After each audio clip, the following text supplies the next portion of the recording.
Santi Hernandez. And on today's show, we'll be talking about teen violence awareness, as this month is Teen Dating Awareness Month. If this topic is too touchy, make sure to take a step back and do self-care and then come back and listen or do whatever you need to do to take care of yourself. And before we get started, as we always do, we have a little icebreaker question. And my icebreaker... Wait, let me just start off with introducing our two guests. I'm sorry about that. Would you guys like to introduce yourselves? Okay, thank you. I'm Raylan. I'm a junior in college right now, and this is, I think, my 4th week as an intern with Maya, and I'm really excited to be here. Thank you for being here. And I am Jonathan Deros, and I am the prevention manager at the Center for Domestic Peace. Thank you. Okay, now we'll be moving on to our icebreaker question before we dive into today's topic. So my icebreaker question is, do you guys like the cold weather that's going on recently? I mean, define cold. Like this rainy, odd, bipolar weather. Not really, because I feel like then I'm stuck at home. Okay. Some people like it. I hate it with the burning passion. Oh. I hate the wind in the cold. It just makes me so tense. Okay. Yeah. And Sansi? I love the cold weather. I am not much of showing my skin very often, so layering is definitely one of my favorites. And however, I feel like my logic with that is when it's hot, there's just so much, you know, at one point you can't take anything off. But with the cold, you can always layer up. So I like that. And the hot weather, sweaty without doing any exercise, just doesn't make sense for me. But yeah, and I don't know if you guys saw the snow we got on Mount Tam. Yes. Pictures. I saw pictures. I want to see it because it looks really cool. Mount Tam is one of my favorites. Do you have something to comment on that? No, but I saw that picture and I was like just thinking of going snowboarding or something. I don't know if to snowboard, but I think right now would be the time to learn. That's crazy how there's snow in Mount Tam. Yeah. I heard that and I was like, oh. My family group chat, I got so many photos and I thought they were joking. And then I saw very closely. I was like, oh, that is Mount Tam. Were you going to say I think something? there was hail last night, too, no? Yeah, there was a little bit. Where I live, there wasn't really. It was just more rainy. But personally, I think we're us two are opposite from you guys. I also love the cold weather. So it's a little hot. I'm just kidding. But I think it depends. I spent my childhood in San Francisco, so I like some wind, but Okay. not to what you said, where you have 20 sweaters on. I mean, yeah. I mean, I don't like wearing all of them, but my logic with that is just it's better being cold than being hot. I've been to Palm Springs and I'm like, it's too much. oh yeah, I just hate being sweaty. Yeah, Yes. sticky. Yeah. Yeah, that's not me. Okay, now we'll be diving into our topic, and just know that if you are going through domestic violence in any way, know that there's help for you, and in Marin there's Center for Domestic Peace for you to go to and get support. And yeah, so we'll be starting off with what is teen dating violence, and either you guys could answer it or both. Go first. Okay, to me, I think the first thing that comes to mind is just any kind of abuse or harm that occurs within a relationship. And this specifically, teens, which is a very young age for people. And especially when they first start dating, there's a lot of, unknown, they don't know what a healthy relationship looks like. So I think there's just so many ways that things could go wrong, if that makes sense. So it's actually defined as a physical, sexual, psychological, or emotional aggression within a dating relationship, including stalking. It can occur in a person or electronically, between current or former partner. So the way I see teen dating violence is essentially the same thing as domestic violence, except we don't like to associate that term with youth and teens. But it's the same thing. It just looks a little bit different. It's the same equation, but different variables, I would say. It's still all about wanting to be full power and control over someone else. Would you like to add anything? Yeah, I think that I love how you mentioned, or not, this is not a very loving topic, but I think when I see and look at the domestic violence with teen violence, there's a lot of things that are very similar. But if you use teen domestic violence, it sounds really harsh. But it is something that happens more often than we like to think. And you mentioned the definition of what it means. And for a lot of people, I think they don't know the difference between physical, sexual, and verbal or emotional abuse. Would you like to explain the difference, how that looks like in teen violence or in teen dating, my bad? Well, I think we can probably talk about that here a little bit later when we talk about the different types of abuse and those type of things. But I think it's just I think when people think of domestic violence, they tend to think of what the media has generally portrayed of it as it being. It's usually a man beating his wife. They're a much older couple, and that's not always the case. It's much more complicated than that, and it's not always. You don't have to be in a relationship to be in an abusive one. You might have never even been intimate. It's not always the guy. Sometimes it's the girl, and sometimes it's same-sex couples, and it's really much more complicated than what we see usually on movies, and I think that's why it's important to define it. Yeah, I feel like for teenagers, a lot of times we just don't really see those signs as we see it as normalized, as you said, in the media. We see it as our partner just like hitting us, but that's not happening in our relationship, but they are still being controlling. I mean, keep in mind that that is domestic violence and that your partner shouldn't be doing that. Like, it's not okay. And make sure it's kind of hard also to maybe like seek help in any way. And what are some forms that people could like seek help for towards like Center for Domestic Peace? Did you have any ideas there? We have our text lines and hotlines available. I think they're 24/7, right? Yeah. No, go ahead. So, yeah, just before we dive into more into like that, I think it's really important to understand, the types of relationships or abuse that there are out there, in order for people to reach out and know what they need support in. I don't know if that makes sense. So I would like to hear more about when you were talking about what types of abusive relationship there are. What are the types? Because I think as a teenager, with media and everything, you don't know. Yeah, so we use an acronym at Center for Domestic Peace. It's called PEEVS. And That's what I meant.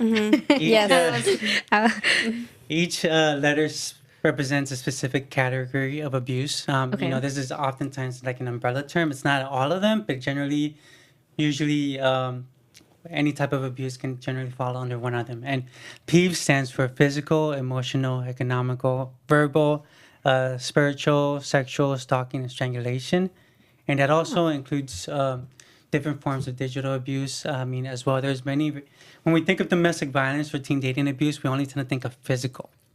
But it's also important to know that someone can be abusive towards you physically without actually even touching you, right? Mm-hmm. So, for example, if I were to get up right now and toss this desk over, that sends a clear message that, hey, you do what I say or you're next, right? And that's still considered physical violence, and that's still domestic violence under law, right? So, even though I never actually hit anybody.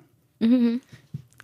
Do we want to go more into the other ones, or? Yeah, go ahead. I think you mentioned other ones that I wasn't even aware of, so I would love to hear more about that. Which ones weren't you aware of? You said that was one of my original questions, was if stalking was considered one, and you put that under the umbrella. You said spiritual and strangulation.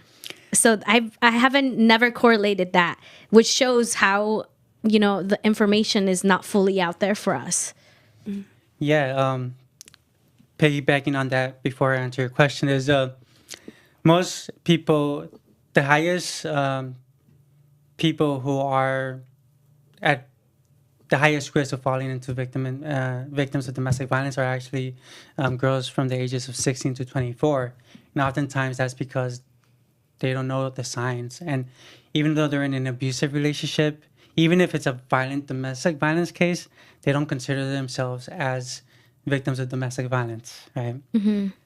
Just because of how we have kind of learned to learn to accept certain things in society, whether it's from the media or things that we grew up hearing, like, hey, if he hits you, he likes you as a kid, and those are mixed messages that we kind of tend to get when we're adults, right? Exactly. Yeah. Did you have something to say about the different types? Yeah, so you mentioned you've never heard of spiritual before, and I think I'm pretty new to that term as well, but I think for me, when I think of it, I believe in God, I'm Christian, and that's really important to me, and especially, I can imagine even younger people of all ages, but especially younger kids, if they're in a relationship and they're kind of using that against them, like, oh, God wouldn't want you to do this, or God kind of using that as leverage, and that can be really confusing for anyone, but especially, our teen population. Yeah. Oh, I just wanted to say something off that. Also, forcing them into a religion or forcing them out of a religion. That can also be considered. There's a lot of different things in spiritual. That's really interesting. Thank you for clarifying what that looks like. Yeah, and some of the cases that we've seen in our organization is we've had a guy, he was like, in this household, we are Christians. You are no longer allowed to be a Muslim, or restricting them from going into their religious freedom, right? So being like, hey, you can't go to church anymore. And why? Because when you go to church, a lot of times you find community, and obviously the abuser doesn't want you to reach out for community or help, because then they lose control, right? But other examples that we kind of seen in our organization is like Raiden said, justifying it. So what we heard is like, in Christianity, we've heard it's women are made out of a man, right? So some people have used that to kind of keep their partners in control and be like, you come from my rib, therefore you belong to me. You are like I'm superior than you, type of thing. Or saying, hey, we can't get divorced because that's against religious views, So those are some examples, and it goes in many different ways as well. So from my take and kind of gathering around this, when someone is in an abusive relationship, it's centered around another person having control over you, and mentally, physically. So that kind of explains more. Yeah, that's what we call the power and control wheel, and that's basically what we say is the main reason why someone becomes an abuser over somebody else, because they want to have full power and control over their partner, right? Or even someone who's not even their partner. But even if they don't really know it, it's just like there's a lot of controlling behaviors and behaviors where they want to feel like they're more powerful. And going off of the peeves, what is the most common one that you've seen occurring? In teenagers. In teenagers? Yes. Did you want to answer something? I feel like it's emotional. Yeah. Yeah, I think physical might be more common in adults. I could be wrong, but I think for me personally, what I've seen and what I've experienced, I definitely say emotional.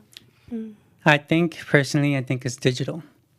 So usually there's a lot of controlling of manipulation, or just being like, hey, you should always be, telling me where you are, those type of things. But a lot of times now in youth, digital is very much often used to have that control, because back in the day, back when I was a kid, giving up my age right now, right? It's like, it wasn't common to have cell phones. There wasn't really cell phones. There was just like a phone that was like a wire into the wall, right? So if someone called their partner at night and it was like, someone picks up and like, oh, you can't talk right now because we're eating click, right? Now they have this unlimited access to their partner, and they sometimes use that, like kind of using that to kind of like sometimes force things like sexual acts, like if someone's not feeling comfortable, right? Also like using that to kind of hold them against them and blackmailing. Things like putting it on the school websites, or just sharing it with their friends and stuff like that. And just kind of like constantly texting and being like, do this, do that. Why are you liking this person? why are you even talking to this person? Why is this person's picture there? Or even like just going through your phone or through your social media, that's also stalking, just because it's not some guy just behind you, like at all times. And if they're like going into your social media accounts through another friend's account, if you block them, that's still considered stalking, right? So there's I don't know if I can say this on the air, but data shows that over half of men show unsolicited pictures of their private parts to women that they don't know. Over half of all men do that, but yet you don't go around seeing half of all men going around flashing people on the streets, right? So I think digital has kind of really enhanced abuse. It made it easier and made it seem like it's like okay, especially in youth culture. Yeah, I'm glad you mentioned that, because I had a question on that, because I was reading an article as I was doing a little bit more research on this, and it talked about stalking and being harassed through technology. And I feel like that connects with emotional as well. And one of them that I mentioned was, sent sexual photos that was not asked for.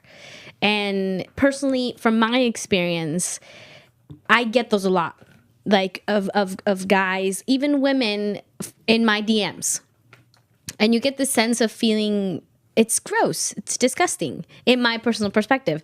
But I had a question whether that was part of how that connected with teen dating, and because I know for a lot of people, it causes them.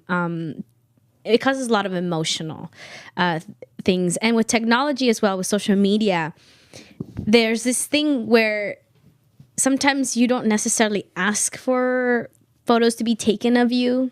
With Snapchat, Instagram stories at a party, usually it's just picking up the phone and they take a random photo of you, for example, and they could use that sending you DMs and taking control over you. So thank you for mentioning that and clarifying that for me, because domestic violence didn't connect with technology for me until I was reading more about it. But technology isn't bad. It has made it easier for people to become more abusive, and a lot of times it's hidden. What are some signs that you are in an abusive relationship, or like, since it doesn't necessarily have to be in a relationship, but that you're like in that situation as a teenager? So, as always, there's many signs, but the ones that we tend to focus on in our organization is superiority. So, like not listening to your voice, kind of like minimizing, like what you want to share and those type of things. And that can be something like just talking over you, not listening to you, just making all the decisions, not really considering your thoughts, right? Putting you down and making you feel less than, kind of like pressuring you to do things their way. Another one is possessiveness. So that's jealousy, being possessive, controlling, being like, what can you wear, what you can't wear, who you can talk to, who you can't talk to, what you can post on social media, who you can follow, those type of things. But also putting you down and your family and friends, and making you basically afraid of their reactions.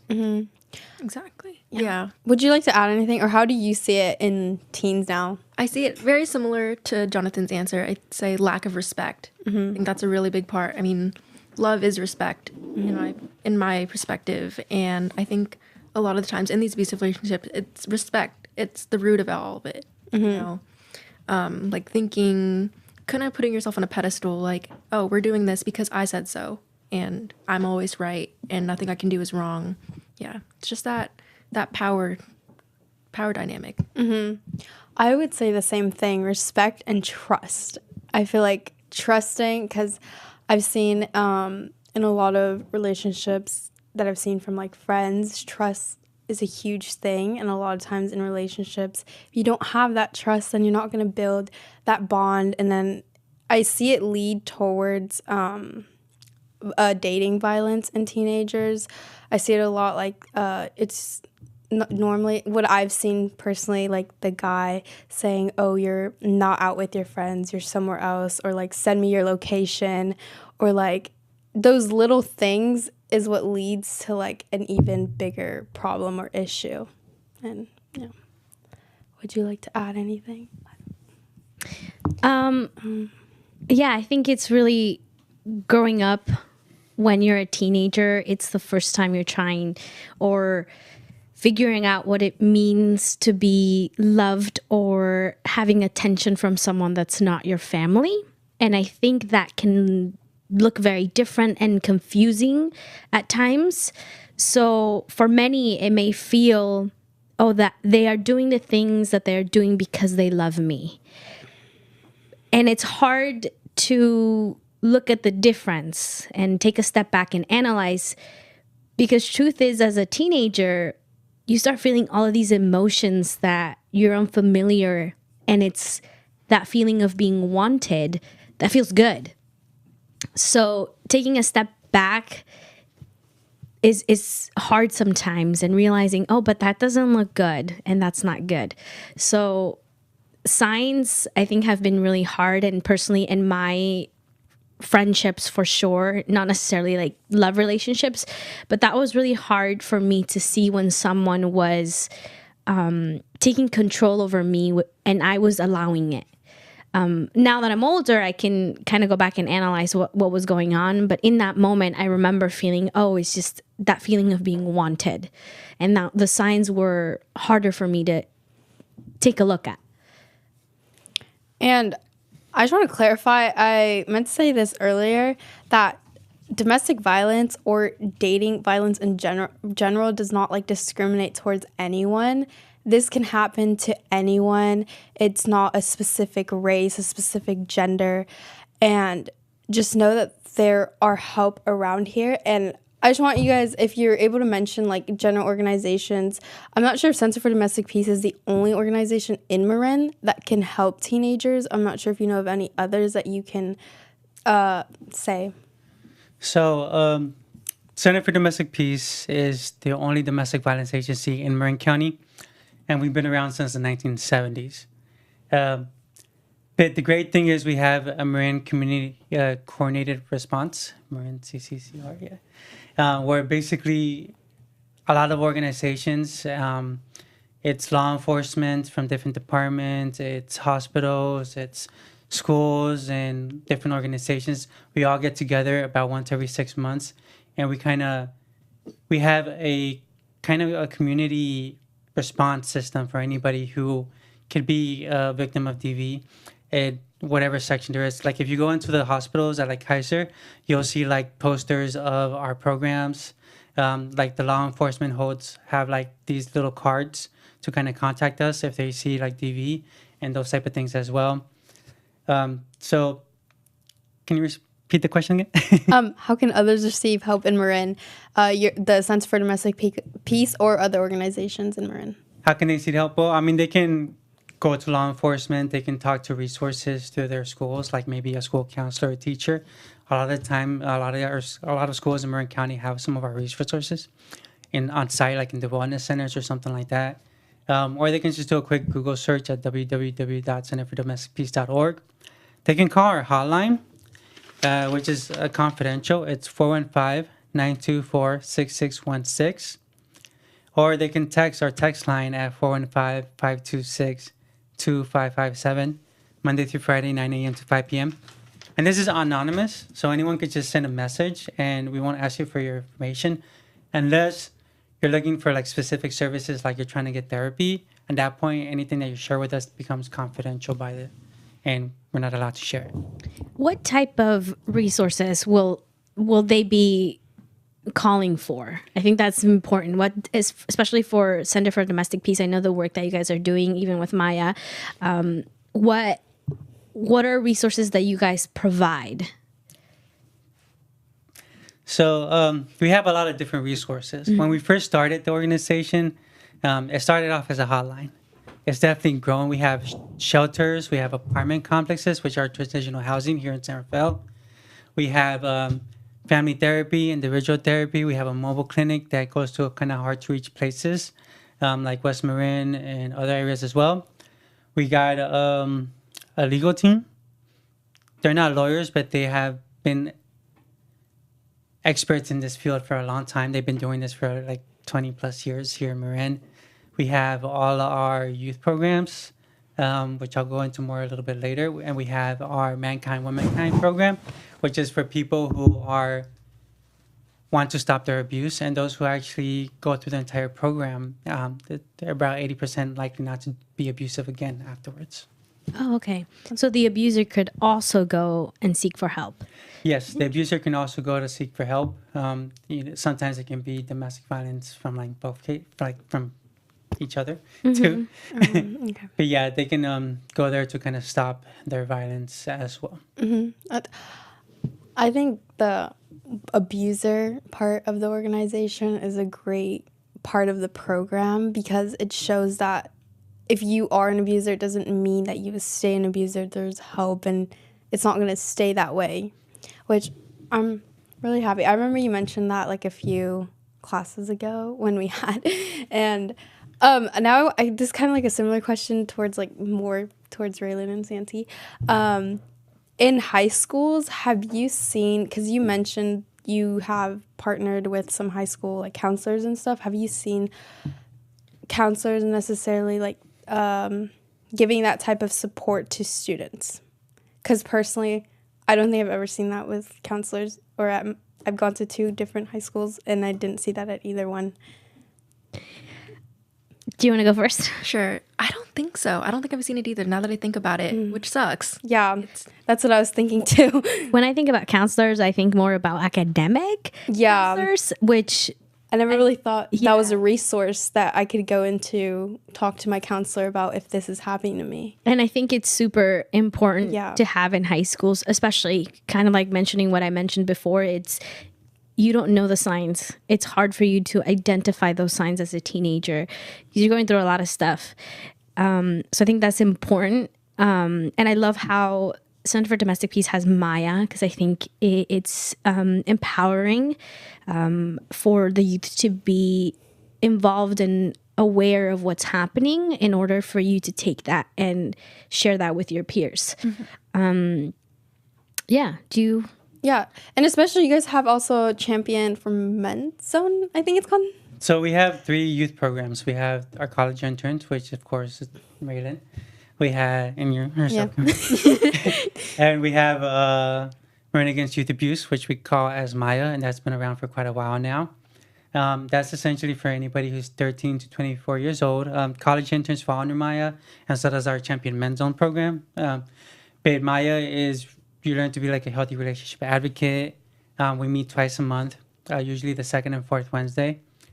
And you learn how to like run campaigns. You learn like what is domestic violence, what is dating abuse, the signs, the theories behind it, how to do campaigns. And we do a lot of campaigns throughout the year, and they're usually pretty fun. I think so. They're very creative. And then we have our Champion Men's Zone. So what we noticed a few years ago was that Maya was mostly young girls. It was usually maybe like one boy at most.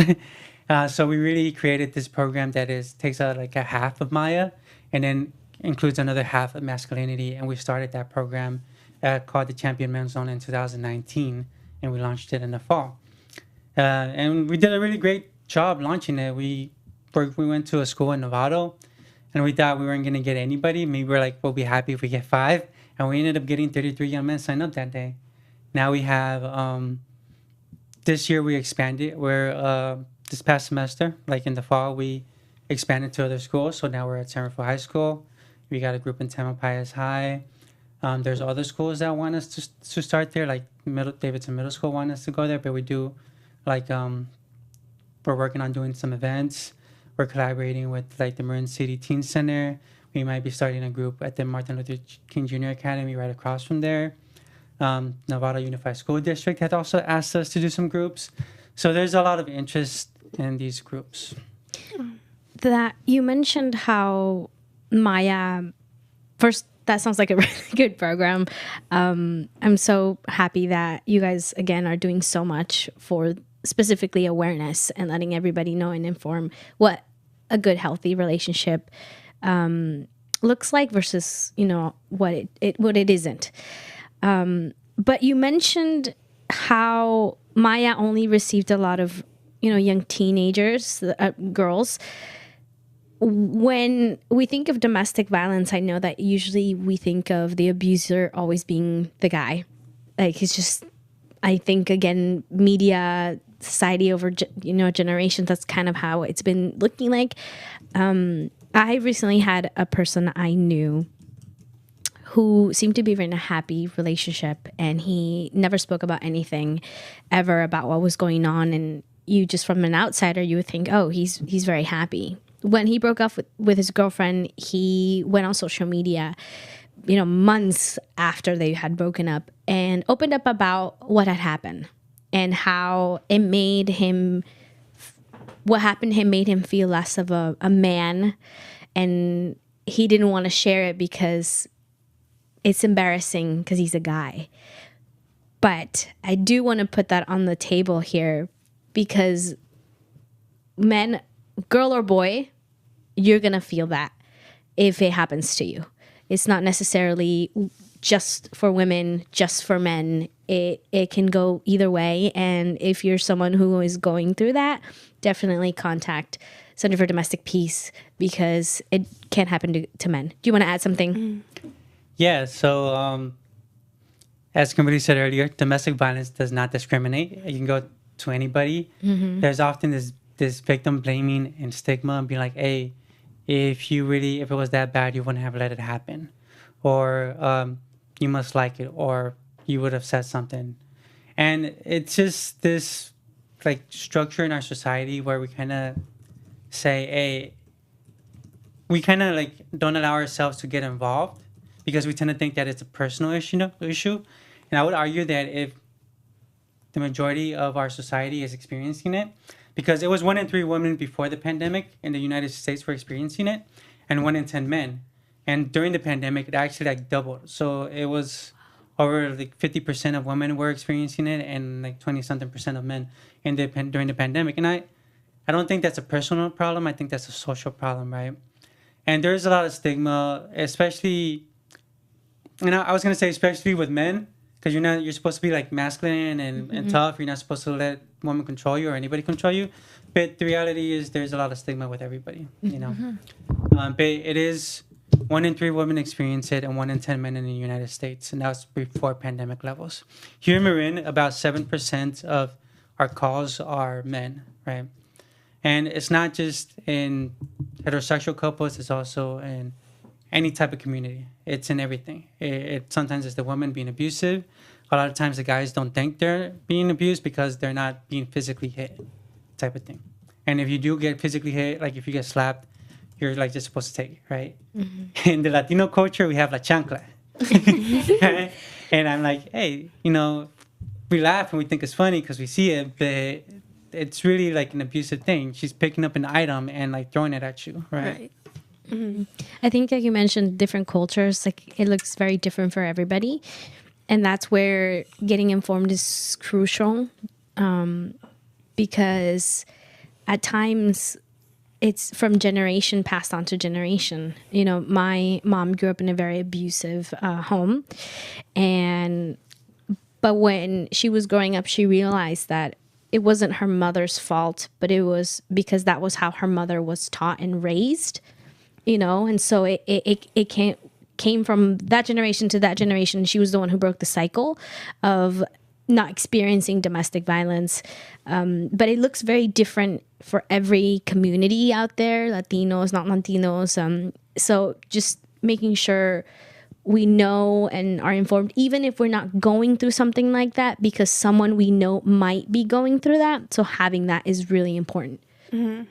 And I would just like to add that in Marin, also domestic violence is like the #1 phone call to 911. Oh, wow. Yeah. It is the number one violent crime. And actually, I wrote down some statistics here. Oh, okay. So in 1 year alone, we got 8,956 calls for the emergency hotline from the fiscal year of 21 to 22, which basically means from July of 1 year to June the next year, for those of you that don't know. And from 2020 to 2021, we helped over 2,800 individuals. So that's a significantly high number. I mean, if you think about it, that's quite a few a day, right? Because we only have 365 days a year. So yeah, that's a lot. Thank you guys both for sharing. We're gonna do a quick break just to take a break from all this, and we'll be coming back. And I'll just be playing Ismael Lara's song Walking Stars, and we'll be right back. With you by my side. Yeah. In the whip, thinking of your smile and your perfect laugh. I know you're still alive, cause I feel presence. See next to me with you by my side. I'm indestructible, more powerful. I'm gonna make you proud. Saying I don't wanna one south. Fast tracking through the Golden Gate, trying to get home a buy. I know everything's gonna be alright. This last week We were gonna talk about your experience. bye. You said don't shed no more tears. I just want you to know these sparkling tears contain core memories and spark projected from the fondest memories of my life. Each tear's a flashback. Each tear runs down my face like a half-bag. I celebrate them. This path I was meant for. Pain and lessons, gifts from the heavens, no longer question. They strain my bond, my sons, so we don't commit the same mistakes in the streets cold game. To transform darks to light, we meant for. To help others spark they shine, I was made for. I am king, gradual unconditional love is what evolved my wings. This is how I flew out of eternal purgatory. Changing my patterns to aviate to fly patterns. Moving through the cosmos like the Green Lantern. With you by my side, I'm afraid to fly. With you by my side, I feel the urgency to truly live life. With you by my side, I understand we don't ever really die. We walk in stars destined to rise. We rise. Some of the campaign stuff like that. Welcome back, and I'm so sorry for about that little. Okay, welcome back, and we have a quick PSA. Actually, today is the open mic event, and if you're watching right now, then make sure to come to the event that's happening tonight at 5 p.m. 6 p.m. 6 p.m. at today. Today. So if you are in comedy, music, theater, anything, it is open mic. It is our first open mic, and hopefully we will continue it on for every month at the end of the month. So today from 6 to 8 p.m., come join us. There's going to be free pizza, and I'm really excited. I know there's so many artists out here in Marin County, so come on down and join us. I would love to hear your work. And then I'm going to hand it back to, if you have any questions, you can DM us on Tay Radio Marin on Instagram, or just leave us a comment on the YouTube or Facebook Live, and we'll get back to you guys. Yes, thank you. And there's also another PSA. It's for Youth Voices. You could join the Canal Community Reliance Council, CCRC. This is a community group that meets at 5:30 p.m. on the third Wednesday of every month to discuss issues that residents face with a focus on environmental justice, climate change, and challenges that come with that. The meetings have explored issues such as water quality, sea level rise, public health, housing, food insecurity, emergency preparedness, and waste management, transportation, access to community resources, education, and more. So make sure to DM either the Multicultural Center or Tay Radio Marin if you want more information on that. Okay. And that is all the PSAs for today. And now we're going to be moving on to our second topic for the show. And Raylan here is going to be talking about her experience with dating violence. And I would just like to give the mic to you and start off with whatever you want to start off with. All right. So, what I have to talk about my experience, it segues really nicely into what we just talked about, people not knowing, especially, in this situation, young teens, they don't know what a healthy relationship looks like, what it feels like. And I think that's what I really needed at the time, was to just understand that and really take a step back, because I think a big problem is even people in relationships right now, they don't even think twice about it. They're like, oh, I don't need to check if I'm in an abusive relationship. I'm fine. But I think that's what the problem is. You really have to take a step back. And I know it's hard sometimes, but, really just ask yourself, and maybe even talk to a friend. Like, do I feel safe in this relationship? Do I feel respected? Do I feel heard? Because I think it's just so many things that could be going wrong, and they don't even know because, they've never experienced this before. Like you said earlier, they're experiencing so many things, so many emotions, like feeling wanted or loved for the very first time. And I think that's where things get really mixed up and complicated. So for me, in high school, I think I was around 17, And this was my very first, I guess, like serious long-term relationship. Not really long-term, it was 6 months, but to me, it was a long time, my longest and first relationship. And that's many people, your first relationship, you don't know anything. So you're going into this very new. And in the beginning, there's the honeymoon stage. Everything's fine. Like, oh my gosh, like I have a boyfriend now. This is so great. Like we spend time together. But I didn't realize the way that I was being treated was not good at all. So it was a lot of emotional abuse. He never really hit me or anything. It's just made me feel less than, He would say in public and also in private, like, you're so effing stupid. Like if I just, made a small mistake. And sometimes I can be kind of slow, but that doesn't, mean that he could say that. And he also, I remember, made me feel like I had to earn compliments. And of course, you're not going to tell someone, oh, your hair looks nice if it looks terrible that day. But that emotional control where I always felt like I needed to earn his respect and, earn that validation from him, which really made me lose kind of track of myself and also my friends. So, slowly all of my energy, I was drained, always trying to, please him, like impress him. And I lost touch with a lot of my close friends. And we didn't reconnect until about a year later and when I wasn't with him anymore. And so that's why I'm just a really big advocate for having these hard conversations, whether you think you're in a healthy relationship or not, or even single. I think just the awareness aspect of it is so important to prevent these things from happening and also helping your friends as well. Thank you so much for sharing that. I know it's not something that's easily just to share with other people, especially since we are live and this is on the radio as well. And what were some warning signs that you first saw going into this from your experience? I think, when I would bring things up, like something I'd be upset about, he would kind of brush it off. A lot of gaslighting. I know this term has become very popular in the past year. Jonathan, do you want to describe gaslighting? I don't know if I can do that. I was going to ask that question. Think kind of like making you feel like you're crazy or something like that, right? What? Yeah, you could keep going. Sorry, I hear some stuff. Yeah, me too. Yeah. Sorry about that. Go ahead. So I think gaslighting, so I think that's like making someone feel that they're crazy or like kind of messing with their head, the type of thing, being like, hey, I didn't really do that. Or also like manipulation, just a lot of mind tricks, basically. Like you said, he never hit you, but gonna be like, why? An example that sometimes people do is like, why are you crying? Why are you upset? I didn't hit you. I threw something against the wall. It wasn't you. So suck it up. Like, just, you're making a big deal out of it. Or just confusing with people, like being like putting something here and then moving it and be like, what? That was there, but that wasn't there. Like those type of behaviors. From your experience right now, I'm hearing things like isolation. And one of the things you said is that you were always seeking for his validation. And it's kind of like no one's going to come up to you. That's why it's really hard to see the signs, because when you first start off, you just think it's an amazing thing.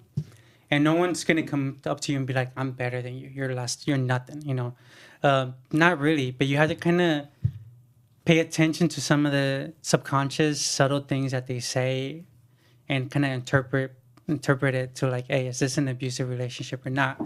And it's interesting because, like you said, it was kind of a new relationship for you. And I always tell all my students, I'm like, we all tend to act like we're experts in humans and experts in relationships when we're not. But the first thing we do if we try to figure something out, like if my sink breaks, I'm like, the first thing I do is I go to YouTube and look up how to fix it.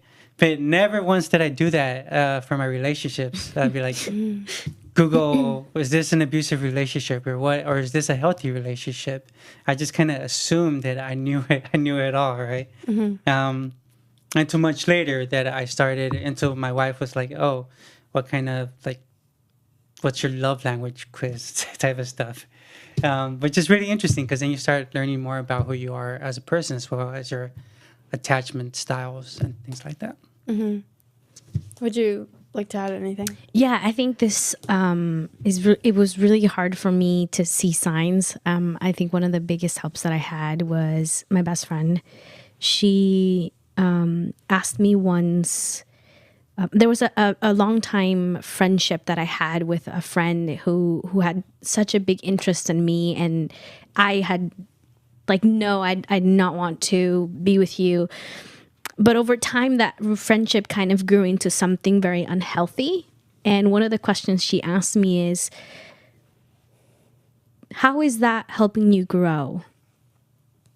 And when she asked me that, I puzzled, and I said, well, they are being sweet and kind. And like, yeah, that makes sense. They love you.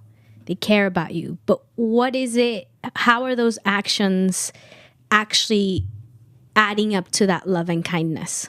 And when I started analyzing, saying, oh, that actually makes me feel sad, or that when I go through my day and I think about that, it brings me down, then she's like, yeah, that's not a good, healthy friendship or relationship. And over time, I realized, after reading books about my personality and how to have better friendships and relationships with my parents, friends, siblings, and work, I started to realize that everybody has different personalities. Everybody has different love languages. And it's all connected sometimes with how our childhood is. A lot of people sometimes didn't feel or didn't have a father figure. And they tend to try to find that in another person, and usually it's in a partner, or vice versa with a mother. And so I'm bringing this up because I didn't put those two together. And then now that you mention, oh, we Google everything, but one of the least things we do is find out how we are, one, because that has a huge impact on how and who we bring into our lives and the relationships we build. And if we don't have that clear, it's super hard to find those signs of someone being disrespectful or not valuing you. So thank you for bringing that up as well. Yeah. I think there's no, like, as you mentioned earlier, there's no like specific signs. Like, it's a little hard to catch, and especially if you see a friend in that situation, it's kind of hard because they could be happy, they could seem like everything's okay, but in the relationship it could be like very different, and they just don't know how to exactly get out of that relationship or how to seek help in a lot of ways. And that kind of sorry, I'm like a little lightheaded right now. It's okay. It is a very heavy topic. So again, if you're watching and this feels heavy for you, know that even if you have, I think part of things that I've noticed, that domestic violence doesn't just affect the two people in the relationship, it affects the people around you.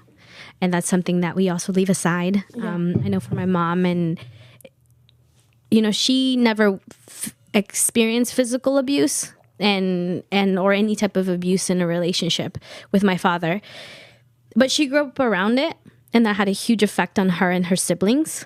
And so I always like to keep in mind that in a relationship, if it's not healthy and it's not making you grow equally, right? So by equally, I mean I think for me, how I view a relationship now, it's not about us having or liking the same thing all the time, but it's about respect, about you maybe disagree with me, and that's okay, and about loving you just the way you are, and you help me grow as a person and I help you grow. But you don't make me more happy, or you don't make me more unhappy. I have my happiness, you add on to my happiness. That's how I view relationship now. But before, I think for a lot of people, we forget about how that affects the people around us. So as a teenager, you have siblings who are watching how you are reacting. You come home crying, emotional, and your sibling can see you, and that can trigger emotions on them. With your parents, your relationship, maybe something's going wrong, and you come home and you react a certain way to your parents. So it's a whole cycle, a whole big picture, and it's not just the two people. I think it's a lot of factors. So it's really important to remember that. And really, my biggest take, and correct me if I'm wrong, is finding out more about you, more about what you love, more about what is your love language, and how you show that. And that kind of gives you a better idea of the person you want next to you. And correct me if I'm wrong. No, that's good. But I also want to say, it's like, what kind of relationship do you want? Just because you're in a relationship might not mean that it's how you want it to be, right? Like you said earlier, it's seen a good, I want to say 4 to 5 million kids are affected by domestic violence every year. Just because it's happening so much. If you think about it, 1 in 3 women and 1 in 10 men. And it also happens the same amount in relationships that are not heterosexual as well. So it happens a lot in our community, and kids are watching it. And over half of the kids who are in a DV household situation, they're also being abused, right? And that's kind of repeating that cycle of like generational abuse, because then they go on and repeat these sometimes. Although I want to clarify, I saw some of that when I was a kid, and although for a young man, if you see that as a kid, you're 4 times more likely to do it when you're an adult. I just want to say that that's not an excuse. You're your own person now, and you don't have to make those choices, right? If you're insecure, become secure. Do whatever you got to do. If you got anger problems, go to anger management. I don't know. But essentially, you have a choice as well to not repeat those patterns. Mm-hmm. And going back to Raylan, since you were in that situation, what did you know that you were in a domestic violence situation, and how were you able to get out of it? I actually didn't know until way later. So I'm really in this relationship, things ended because he broke up with me. And at the time, it was, end of the world. Everything was so dark. Everything was terrible. But slowly, when I started to heal from that, I kind of became my own person again. I realized, okay, things that I like, I don't have to worry about him seeing me enjoy something that I like and be like, oh, that's weird, shaming me, making me feel embarrassed for getting who I am. And that goes on to Sandy's piece, like, you need to know someone who loves you for who you are.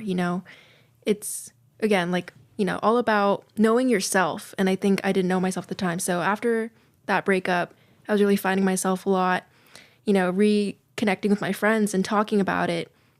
And that's when I kind of realized, and especially I'm in a healthy relationship now, thank goodness. And it's bittersweet because, I get to see the way I'm treated now. I'm like, wow, I can't believe I took this crap before. Mm-hmm. So yeah, it's kind of wild. I didn't even realize until way after, but I'm glad things went the way they did and that he broke things off. Otherwise, I don't think I would have left, which is scary. Yeah, that sounds very scary. Did your friends know? Did they suspect anything? Because you said you did kind of just cut them off. I think I've talked to them about this, and from their point of view, they just thought, oh, it's just, another situation where a girl finds a boyfriend and ditches us. So I think it's one of those, especially since, it was so isolated during that time. It was very hard to tell. But, there are situations, even after we were broken up, because, we went to the same high school. We had the same homeroom together, classes together, same off periods together. And he would still do things that were abusive, even though we weren't in a relationship anymore, which is, important to stress. You don't have to be in a relationship to experience this abuse and this violence. And so I definitely saw the looks on like our friends' reactions. We shared some of the same friends, and they definitely knew something wasn't right, but still they didn't say anything. An example would be like we're all sitting in the library together, and he would say something he knew that would upset me, that something we've talked about, and would make me uncomfortable, and kind of look at me for a reaction. Yeah, I feel like that's very common now. I've had a friend that she also went through that, and then I had like no clue, but I kind of just suspected something, but I just never said anything about it. And I feel like now, especially since I became an intern with Center for Domestic Peace, I can see signs a bit more clearly. And I've learned how to like properly just talk to someone and not necessarily victim blame them, because I feel like a lot of times when you are talking to a friend that may be going through that, a lot of times you don't know how to talk to them. You don't know how to ask them, like, is this what you're going through? And like you don't want to necessarily just ask them like, oh, are they hitting you? And like, because then they will feel thrown off. So like it's important to know how to talk to your friends so you can help them, even if they are pushing you away. I saw that she was pushing me away, and I knew like that wasn't right, and we're friends now, and I'm so happy that she's out of that. But yeah. Well, Go ahead. so just as important to note that it takes a victim of teen dating violence or domestic violence a total of 7 to 11 times of breaking up and getting back together before they finally go their own separate ways. Really? Yeah. Yes, really. I did not know that. That's a lot. And it can be frustrating, especially if you're the one trying to help them and they like don't really either want your help or they just go back to their partner. But that's why it's important to talk to them, not because we don't encourage anyone to be like, you have to break up with them. But it's also like, hey, this is where it could be heading, or this is how you can get help. And when the time comes, I'm here for you. And we only have like 3 minutes left, actually. Is there anything you'd like to say for youth out there that are going through this, or know a friend who's going through this? I would say definitely, if you are a friend and you see something happening, make sure you're there to support that friend. They could be pushing you away because they're in a relationship, but just keep that window open, because you never know how important that is. I think me personally, I would have really loved if I had, someone come to me like, hey, I noticed this happened, like, do you want to talk? I think just having that window of communication can be kind of like a lifesaver for so many people. And for people who may be in an abusive situation right now, it is never too late to reach out for help. It doesn't matter how long you've been together. It doesn't matter, like, yes, it can be scary at first, but it's going to be scarier staying in that abusive situation than it is to reach out for help. Thank you. Is there anything you'd like to say, Jonathan? Yeah.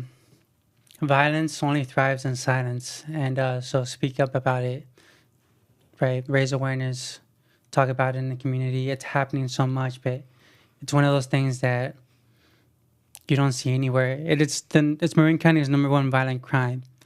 Yet there's nothing anywhere around domestic violence. There's no posters or anything like that. So I would say, join us. Join our programs. You can get school credit. You can get a stipend.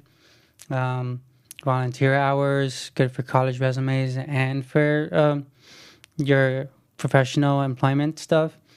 So there's a lot of experience there and it's fun. You do campaign work and a lot of leadership projects, like Raiden and Kimberly right here, who are doing the show today. Yeah, we will definitely leave their information on our social medias for all of you. I would say one of the things that helped me the most is learning to love myself and learning to find out who I am, because once you do, it's going to be, we will always be working with people, and people means relationships. But if you know who you are and you love yourself, it's a lot harder for people to bring you down. So I would encourage all of you to get to know yourself. At the end of the day, you are with one person 24/7, and that's you. So sending you all so much love, and I hope that you guys could learn a couple of things from today's show. Yeah. And I'd off to Kimberly. Sorry. I'd just like to say thank you guys both for coming on the show. Thank you, Raylan, for sharing that. As I said again, that is something that's not easily shared, and I greatly appreciate that and love you for that. And I'm so glad you're in a healthy relationship now. Thank you. Thank you for having me too. Yeah, thank you guys both. And we'll see you guys next time. Thank you for joining our show. Make sure to follow us on Facebook, YouTube, and